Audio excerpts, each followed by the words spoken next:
On the 2nd of February 1709, Alexander Selkirk was rescued after spending more than 4 years as a castaway, inspiring the character Robinson Crusoe.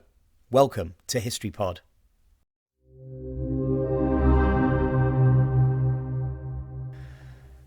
Alexander Selkirk was an experienced Scottish sailor and privateer who served as sailing master on the ship Cinque Ports under Captain Thomas Stradling during the War of the Spanish Succession. In September 1704, Stradling stopped at Tierra Island on the uninhabited Juan Fernández archipelago 400 miles off the Chilean coast to restock the ship with fresh water and supplies. Selkirk then announced his desire to carry out repairs before continuing the voyage to ensure that the vessel was seaworthy, declaring that he'd rather stay on the island than continue in an unsafe ship. Stradling, however, wished to depart swiftly and agreed to leave the Scotsman behind rather than submit to lengthy repairs. Perhaps realising the rashness of his decision, Selkirk sought to rejoin the crew, but the captain refused and left him on the island as a castaway.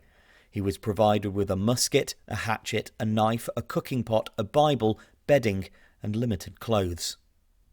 Marooned alone, Selkirk survived on the island for more than 4 years, foraging for food and hunting wild goats, while using the limited tools available to him to construct huts for shelter.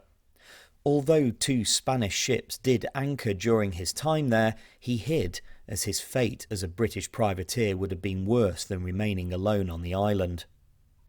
On the 2nd of February 1709, a landing party from British privateering ship Duke discovered Selkirk, who helped to restore the scurvy-ridden crew to health.